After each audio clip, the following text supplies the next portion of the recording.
School closures are a huge threat to public schools, and new polls demonstrate that clearly.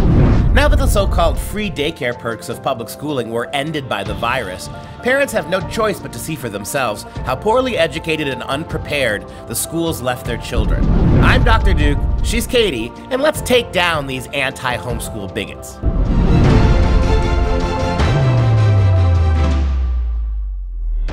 Hello everyone, and welcome to the Dr. Duke Show, the only program that keeps you educated on the craziness impacting K-12 classrooms and college campuses around the world. Today, we're taking a look at the impact of the recent school closures, how the establishment is losing its power and its collective minds, and why a new study says a large number of moms and dads are actually considering dropping government schools altogether. And that is a big, big deal. Now again, you're not going to go from, 3 million homeschool families right now to 30 million. But if this goes from 3 to 10, this is huge. And the thing that gets me is that when you look at the enemies of homeschooling, their bigotry, their collectivism, their absolute disregard for facts and data shows you why the public schools are in such bad shape. If actual facts, data, if actual examples of how homeschool kids outpace public school kids academically, how homeschool kids, we had a great survey about 6 months ago that showed that homeschool kids are actually more racially tolerant,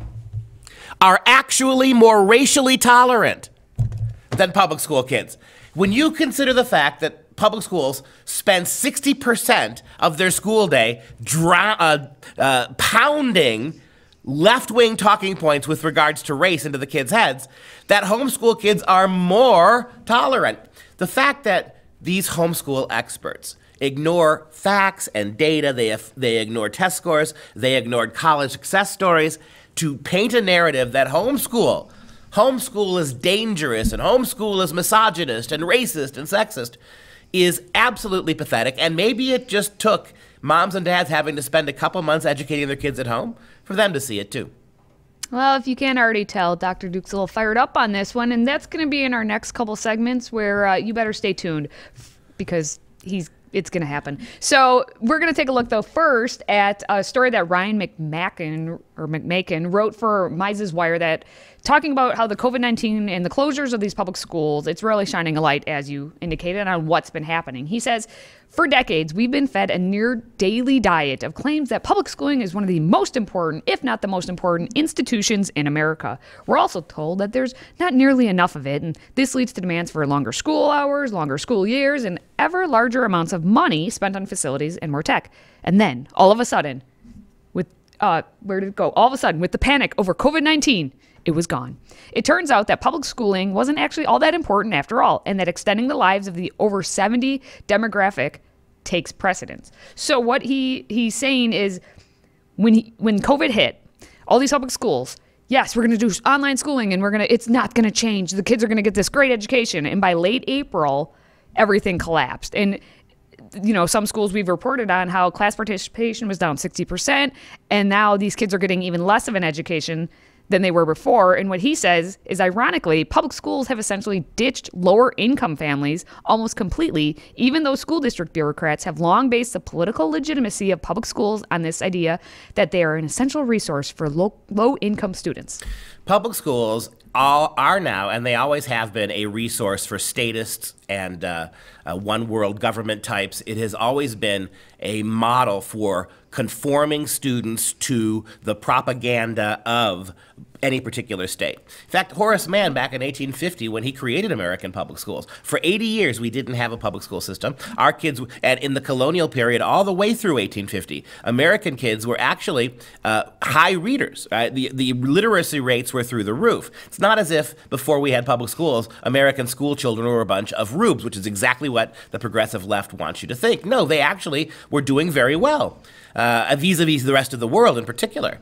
And then along came Horace Mann, and Horace Mann actually made it clear that the purpose of his public school system was to separate kids from their parents, number one, to put the control of children at the hands of government, not individual families. And all of this was done for the benefit of statism, right? Allowing the state to shape and mold children into what they needed it to be, conformists, not into highly educated people. That was the design from the beginning. So having recognized that, I'm not surprised by this in the least. And the one thing you can figure out, here's the thing that gets me. These are supposed to be crackerjack educators.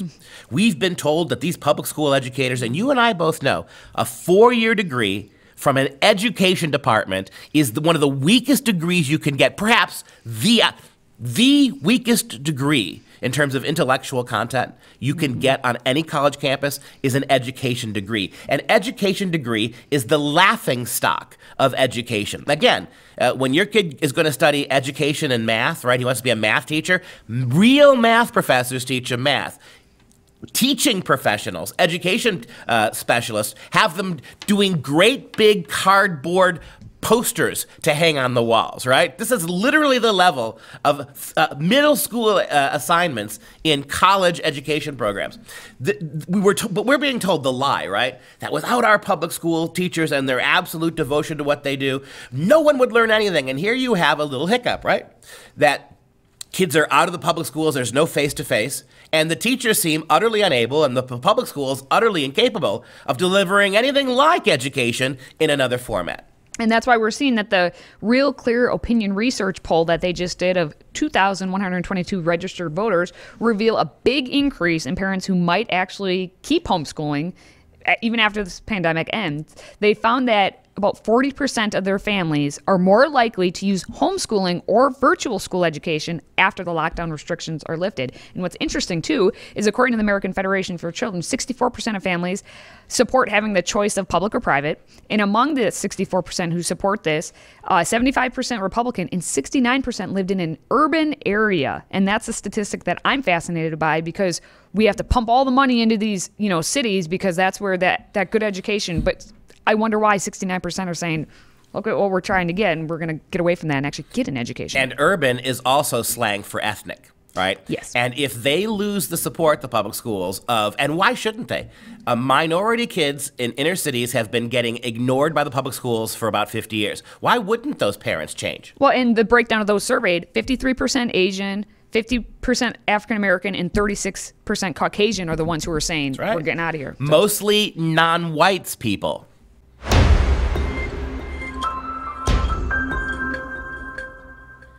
All right, moving on, we're going to take some time to discuss the one, the only Harvard Law School professor named Elizabeth Bartholet. Now, we've done 2 stories involving her, and this will be a third. And so basically, she essentially hates homeschooling with all her being. She hates all the freedom that comes with it, the actual education that comes with it. And at first, we talked about her because they were going to have at Harvard, a summer conference talking about the, quote, risks of homeschooling. And she did this whole article in a newspaper that she was interviewed for. Well, that supposed backlash, maybe that's why they decided to cancel that conference. Well, she's still out and about trying to get her message across.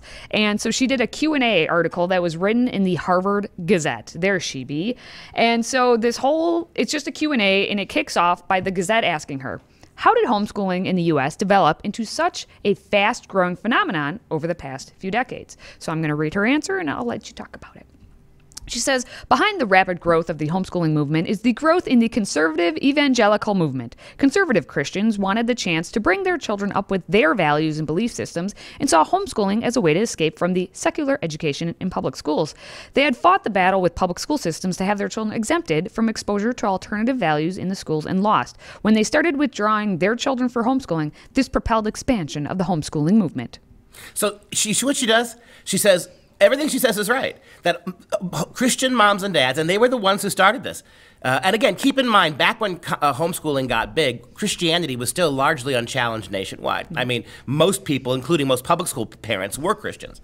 Her argument here that when this got started, they simply wanted a way to educate their kids that allowed them to incorporate, she said escape, right? Fine. Yes. To escape the secular values that you're getting in the public schools now. And we see what those values are. Those values are radical sexualization, right? Those are radical dedication to the state. They are anti-Christian, anti-religion. Why wouldn't you, If you're a Christian parent, reject that. But see, the problem for Bartholet is that Christianity is the problem.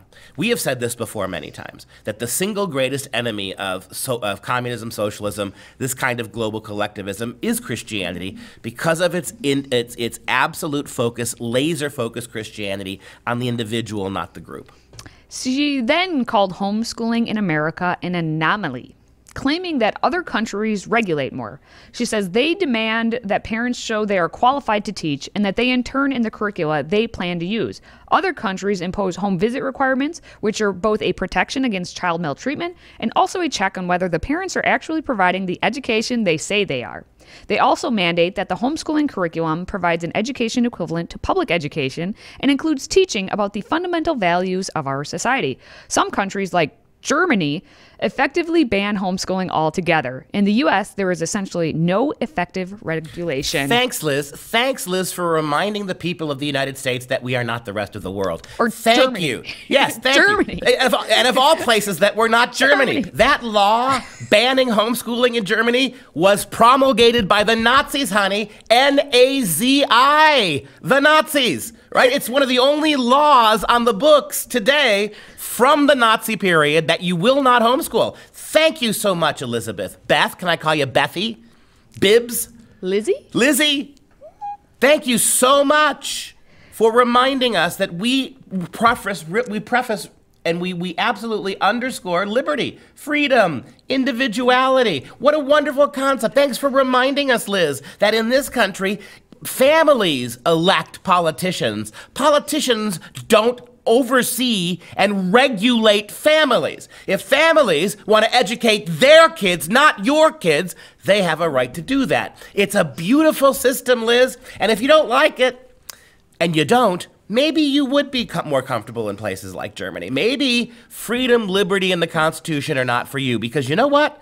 Among the values that Christians rejected in the public school and left for, one of them was this authoritarian brand, this chaotic anti-constitutional rule, this globalist, your kids all belong to us nonsense. All right, well, we're going to have time for one more of her responses, and maybe we'll let you think about what to respond after the break. The question was, why has the homeschooling lobby become so strong? And she says the homeschooling lobby may be even more powerful than the gun lobby today because at least with the gun lobby, we see a lot of pushback. When it comes to homeschooling, the victims are all children, so it's harder to mount a political movement. Initially, homeschooling was a really interesting mix of left and right thinking. Left progressive views that children's natural creativity was being ruined in schools, and right-wing religious views. Over the past decades, right-wing Christian conservatives became the dominant group in terms of numbers, and they completely took over in terms of political activism. Do you see every one of her? She is so blinded by this collectivist argument that there's only one kind of education that's acceptable. So she's already pointing out that the Second Amendment's got to go too, right? She starts from the premise that everybody who's not a lunatic believes the Second Amendment has to go. And she wonders when in reality, the majority of Americans with a capital M, a big majority of Americans actually support, in theory, the Second Amendment. They don't oppose it. So she is actually in the minority here. Her views are actually minority views. The vast majority of Americans, even ones who don't homeschool, aren't anti-homeschool. So as a typical bureaucratic socialist Politburo person, we'll tell you what to do. And our small numbers of radical progressives, we are the ones who are normal. Don't buy that for 1 second. Well, and then the second part of that, she says, you know, initially that homeschooling was an interesting mix of left and right thinking, but it's left progressive views, right-wing religious views. That's her. And so when the dichotomy. left-wingers did it, left progressive. Well, excuse me, when the left progressives did homeschooling, they did it for the right reason. For creativity. Because, right, they didn't like the box. Think about the hippies, right? When the hippies left the colleges and sat on the lawn with the beads and they smoked pot with the professors, that was mind expanding. Yes. But when somebody who actually wanted there to be a legitimate American history, who believed in law, who actually believed in the creator who gave us this wonderful country and constitution, those people were just the lunatic right-wingers. Oh, yeah. She also says the other reason No, I didn't check your blood pressure, and I should have. The other reason why the homeschooling lobby has been so successful is that the whole system is stacked in favor of parents' rights. Right, and there you have it. Gun rights have got to go. The idea that we're going to have diversity in ideas we present to kids isn't true. And that's the irony. She says that in the name of diversity and diverse opinions, we have to send kids to public schools. But your kids are graduating from public schools with radically groupthink ideas, right?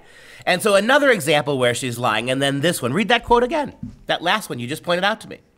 The other reason? Yeah. The other reason why the homeschooling lobby has been so successful is that the whole system is stacked in favor of parents' rights. There you go. I guarantee you that almost every single 90% of moms and dads who have babies, who have gotten married and conceived children, who are raising those children together, they believe they are their children. They are not yours. The number of people who think Hillary Clinton was right, that only a village can raise kids, assuming that the parents don't, right, is not true. America is not ready to give her children over to the federal government. And that's exactly what drives them nuts. And that's what this conference she wants to host is about. All right. And then when asked about, what about the success of homeschool kids? There's kids getting into Ivy Leagues and such. Of course, in a large population, there are going to be some success stories, but we have zero evidence that, on average, homeschooled students are doing well. There's actually no way to learn how they do on average because homeschoolers don't exist as a visible population due to the lack of regulation. There are claims being made in what is really junk social science that homeschooled students do just as well as in regular schools. And you know what? I'm just go off of that part. So on the one hand, listen to the doublespeak out of this idiot's mouth, right? There's this huge population. So there'll be some anomalies where a couple kids will get grades. So it's a huge population. So out of that, some will do well in college. On the other hand, they're utterly invisible. How do you make this statement, right? They're so big that every now and then kids succeed. On the other hand, they're invisible. And why? Why are they invisible to people like Elizabeth Bartolet? All of these millions of homeschool kids who are oftentimes Christian, they're moral, they're more racially tolerant than their public. There are all sorts of evidence for this, honey. All of these things, they're invisible to you because you're not able to control them. That's why. That's the only reason. Here's the end. The interviewer says, you call for a presumptive ban on homeschooling. What does that actually mean? And she says she wants to see a radical transformation of the homeschooling regime. I would not ban all homeschooling, but would require that parents demonstrate that they have a legitimate reason to homeschool. Maybe their child is a super athlete. Maybe the schools in their area are terrible. But she does say that they should still all have to go for at least a little bit to get the extracurricular activities, some exposure to a set of alternative values and experiences. And what is going to expose public school kids to alternative values? What? You pretend that diversity and intellectual diversity are welcome on public school campuses. They are not. You pretend that American school kids are getting equal evidence of conservative history as they are progressive history. They are not. You are a liar, you are a statist, and you're actually acting like a bit of a Nazi. Congratulations.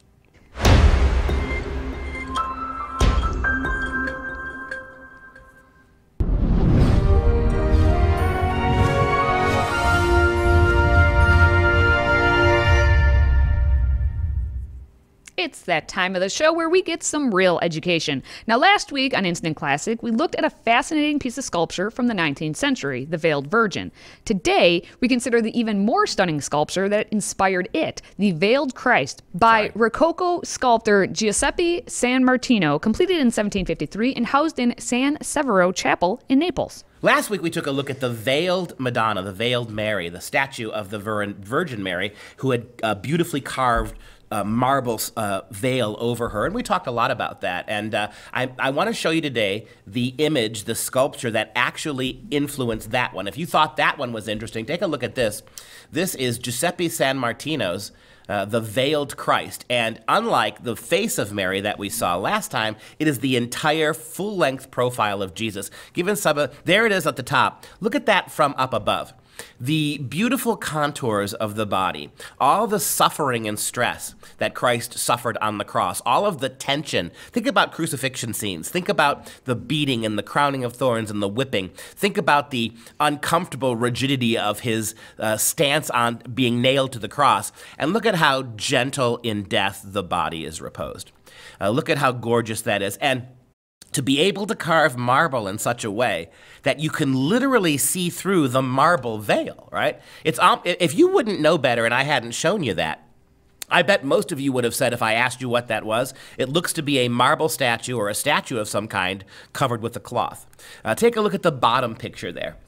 Look at the pillows. And if you go back to the first picture, Mike, look at those pillows. They look like comfy pillows, don't they? I mean, they actually look like something you'd want to lay your head on. And there are two of them piled together, and they rest the head of the Christ. It really is, go back to some of the longer pictures. My favorite view, honestly, is the one from up ahead. There's your Shroud of Turin, isn't it?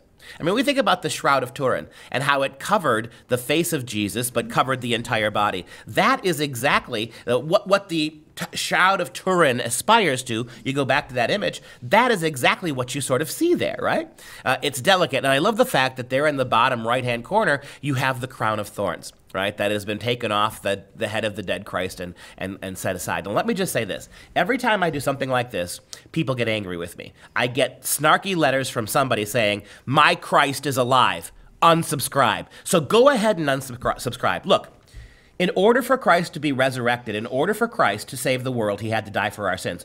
Every version of Christianity, including your really screwy, intolerant one that says my Christ was never dead, he couldn't have risen until he was dead. I'm not saying he stayed dead. I'm not saying he was dead all the time. I'm saying that in order for Christ to resurrect from the dead and take away the sins of the world, he had to die.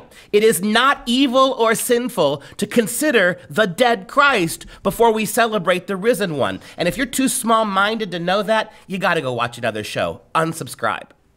Amen. As always, you can follow us on Facebook and Twitter. And if you have a question for our Friday Q&A, visit freedomproject.com/askduke or send us a message on social media. Now, let's wrap things up with our fun fact of the day. It's John Wayne's birthday. Marion Michael Morrison was born on this day in 1907 in Winterset, Iowa. Do you know anything about another fun fact? I was named after John Wayne. Duke is for the Duke. My dad was a big John Wayne fan, and hence I am the Duke. My first name is James, like my father, but at home and all through school, I was called Duke. And other names? And other names, because I was a junior, James Jr. JJ. So Duke is who I was. Now, again, the reality is the only thing I have in common with John Wayne, besides the fact that I actually love my country, is that we probably both ate way too much red meat. Other than that, he's a lot taller than I am, better looking than I am, but we could both eat a lot of red meat. Just there you go. And that's going to do it for this show. For Freedom Project, I'm Dr. Duke. She's Katie. Until next time, let's stay a little broad-minded, people. It's not going to hurt you.